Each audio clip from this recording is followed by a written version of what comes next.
नमस्ते, मेरा नाम है विशाखा शर्मा और इस वीडियो लेक्चर में हम पढ़ने जा रहे हैं मेमोरी मैनेजमेंट का टॉपिक कैश मेमोरी। तो इससे पहले हम पढ़ चुके होंगे कि मेमोरी हायरार्की में हमारे दो टाइप्स की मेमोरी होती है, प्राइमरी मेमोरी और सेकेंडरी मेमोरी। तो एक कैश मेमोरी इन दो मेमोरी से डिफरेंट कैसे हैं अभी देखते हैं। कैश मेमोरी मेमोरी हायरार्की का ही एक पार्ट है, बट प्राइमरी व सेकेंडरी मेमोरी के कंपेरेटिवली कैश मेमोरी फास्ट होती है।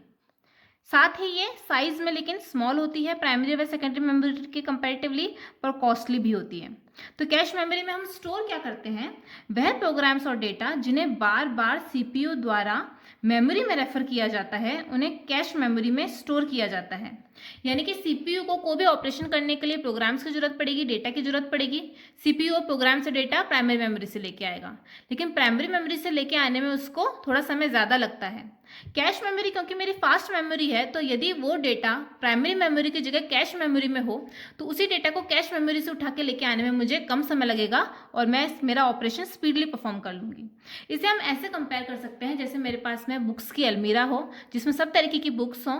अब मुझे जिस भी बुक की आवश्यकता पड़ती है वो मैं अलमीरा से उठा के पढ़ लेती हूँ, लेकिन जिन बुक्स की मुझे रोज आवश्यकता पड़ रही है उन्हें मैं बार बार अलमीरा से उठा के नहीं पढ़ती हूँ, उन्हें हम टेबल पे रख देते हैं ताकि रोज रोज जिनकी आवश्यकता पड़ रही है उसको अलमीरा से जाके लेके आने में जो समय व्यर्थ हो रहा है, इसकी बजाय टेबल से ही उसको उठा के पढ़ लिया जाए। ठीक यही काम कैश मेमोरी करती है। सीपीयू को जिन प्रोग्राम्स और डेटा की आवश्यकता है यदि वह उसको मेन मेमोरी से लेके आता है तो उसको थोड़ा सा समय लगता है।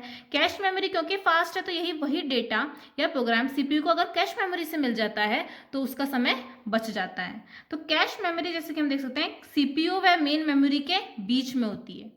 सीपीयू को किसी भी चीज की आवश्यकता है तो वो मेन मेमोरी से भी ले सकता है, वह कैश मेमोरी से भी ले सकता है। लेकिन कैश मेमोरी का मोटिव क्या है, जैसे हमने अभी देखा कि ये क्या कर रहा है, मेन मेमोरी से कंपैरेटिवली फास्ट होता है। फास्ट होने के कारण क्या होता है, ये सीपीयू के एवरेज एक्सेस टाइम को कम करता है। सीपीयू का एवरेज एक्सेस टाइम क्या होता है, एक्सेस का क्या मतलब होता है, जैसे सीपीयू ने मेमोरी को एक्सेस किया, किसी डेटा को एक्सेस किया, यानी कि वहां से उस चीज को वो पढ़ के लाया या वो फिर उठा के लेके आया। तो एवरेज एक्सेस टाइम का मतलब क्या है कि किसी भी प्रोग्राम या डेटा को एक्सेस या रीड करने के लिए सीपीयू ने कितना समय लिया, उसे हम क्या कहते हैं, एवरेज एक्सेस टाइम। तो कैश मेमोरी बनाने का ओवरऑल मोटिव ही यही है ताकि हम सीपीयू के एवरेज एक्सेस टाइम को कम कर सकें। और ये कम क्यों कर रहे हैं, क्योंकि कैश मेमोरी से डेटा लेके आने में हमको कम समय लग रहा है, प्राइमरी मेमोरी से डेटा लेकर आने में हमको ज्यादा समय लग रहा है। अब कैश मेमोरी हमारी एक प्रॉपर्टी पर बेस्ड है, उसी के आधार पर हमने कैश मेमोरी को ऑर्गेनाइज किया है। वह प्रॉपर्टी है locality of reference. Locality of reference property क्या कहती है कि किसी भी शॉर्ट टाइम इंटरवल में सीपीयू द्वारा किए गए मेमोरी रेफरेंस या फिर सीपीयू द्वारा जनरेट किए गए एड्रेस कुछ स्थानीय यानी कि लोकलाइज्ड मेमोरी एरिया में सीमित होते हैं।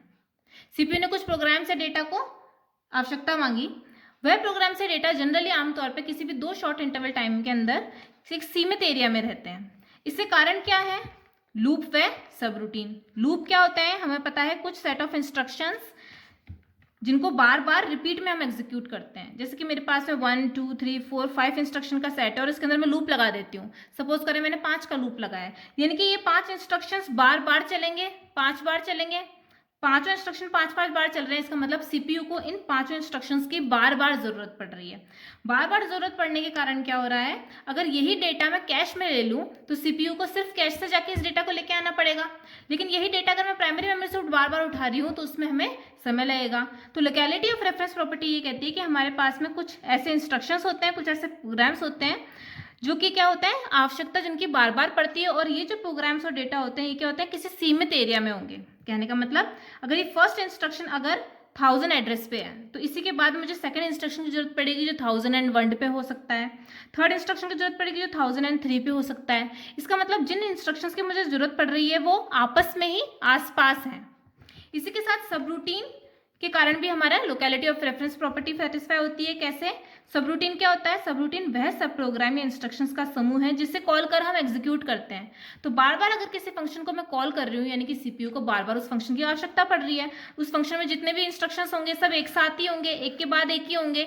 यानी कि मुझे अगर किसी एक इंस्ट्रक्शन की यहाँ पे बीच में जरूरत पड़ रही है तो उसके ऊपर की भी जरूरत पड़ेगी, नीचे की भी जरूरत पड़ेगी, यानी कि ये सारे एक सीमित लोकल एरिया में ही होंगे। अब बात आती है कि कैश मेमोरी ऑपरेट कैसे करता है। सबसे पहले क्या होता है, सीपीयू मेमोरी एड्रेस जनरेट करता है। सीपीयू को कोई भी प्रोग्राम एग्जीक्यूट करना है तो सीपीयू उस प्रोग्राम का या डेटा का मेमोरी एड्रेस जनरेट करेगा। पहले क्या होता था, आमतौर पे हम प्राइमरी मेमोरी में उसको ढूंढते थे और फिर उसको लेके आते थे। अब हमारे पास में बीच में आ गया है कैश मेमोरी। तो क्या होगा, जैसे ही सीपीयू ने मेमोरी एड्रेस जनरेट किया, यानी कि सीपीयू को किसी प्रोग्राम या डेटा की आवश्यकता है, तो सबसे पहले हम वो किसमें ढूंढेंगे, कैश मेमोरी में। Data, if data is found in cache memory, यदि कैश मेमोरी में वह डेटा मुझे मिल जाता है, तब मुझे क्या करना है, डेटा को कैश मेमोरी से सिंपली सीपीयू में लेकर आना है। तो डेटा को मैंने क्या किया, कैश मेमोरी से सीपीयू में सेंड किया। पर अगर वह डेटा कैश मेमोरी में नहीं है, क्योंकि हमें पता है कैश मेमोरी साइज में स्मॉल है, तो उसमें सारा डेटा तो आ नहीं सकता। हो सकता है मुझे कुछ डेटा मिल जाए, हो सकता है ये भी हो सकता है मुझे कोई भी डेटा ना मिले। तो यदि वह डेटा मुझे कैश मेमोरी में नहीं मिलता है, तब उस डेटा को मुझे मेन मेमोरी में एक्सेस करना है, मेन मेमोरी में ढूंढना है। और मेन मेमोरी में मिलने के बाद वह डेटा सीपीयू के पास तो जाएगा ही, साथ में वह डेटा कैश मेमोरी में भी हम सेंड करेंगे। तो इसको हम स्टेप बाय स्टेप देख लेते हैं, बेसिक ऑपरेशन को। जब सीपीयू को मेमोरी से प्रोग्राम या डेटा रीड करना होता है, जिसको हम मेमोरी रेफरेंस कहते हैं। मेमोरी रेफरेंस का मतलब यही है कि जब मुझे किसी सीपीयू को मेमोरी को प्रोग्राम या डेटा रीड करना है, तो हम कहते हैं वो मेमोरी से जाके उसको रीड करके आया या फिर मेमोरी से जाके एक्सेस करके आया, उसको इनडायरेक्टली वे में हम क्या कहते हैं, मेमोरी रेफरेंस। तो जब भी सीपीयू को कोई मेमोरी रेफरेंस करना होता है, तब सीपीयू सबसे पहले कैश मेमोरी में डेटा को सर्च करता है। यदि डेटा कैश मेमोरी में मिल जाता है, तब उसे कैश मेमोरी से रीड या एक्सेस कर लिया जाता है। लेकिन यदि वह डेटा कैश मेमोरी में नहीं मिलता, तब हम उसे मेन मेमोरी में सर्च करते हैं।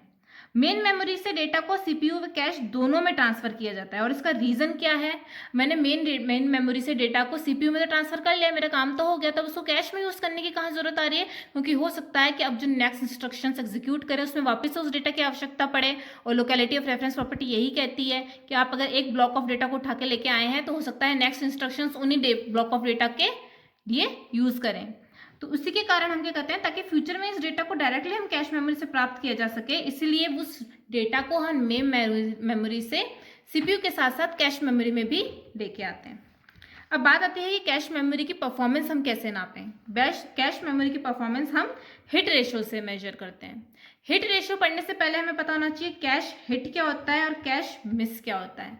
तो कैश हिट क्या होता है, जब भी सीपीयू द्वारा चाहा गया प्रोग्राम या डेटा कैश मेमोरी में मिल जाता है, तब उसको मैं क्या बोलती हूँ, कैश हिट।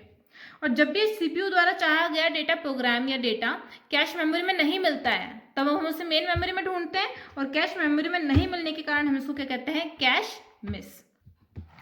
तो जो कैश परफॉर्मेंस जो मुझे मेजर करनी थी वो मैं किससे करती हूँ, हिट रेशो। और हिट रेशो क्या होता है, जितने मेरे नंबर ऑफ हिट हुए, यानी कि कितने मुझे मेमोरी रेफरेंसेस कैश मेमोरी में मिल गए, डिवाइडेड बाय मैंने टोटल कितने मेमोरी रेफरेंस किए। टोटल कितने मेमोरी रेफरेंस किए मतलब कितने हिट हुए प्लस कितने मिस हुए। तो हिट रेशियो क्या होगा, जितने भी नंबर ऑफ हिट्स हुए divided by total memory reference, यानी कि number of hits divided by number of hits plus number of miss. Hit ratio के साथ साथ हम इसी तरीके से मिस रेशियो भी निकाल सकते हैं। मिस रेशियो क्या होगा, हिट रेशियो क्या था, हिट कितने थे टोटल मेमोरी रेफरेंस से, इसी तरह मिस रेशियो क्या होगा, टोटल मिस कितने हैं टोटल मेमोरी रेफरेंस से, यानी कि यहाँ हिट की जगह आ जाएगा मिस, और नीचे डिनोमिनेटर में क्या रहेगा, टोटल मेमोरी रेफरेंस, जो कि क्या होते हैं, hit plus miss. Thank you.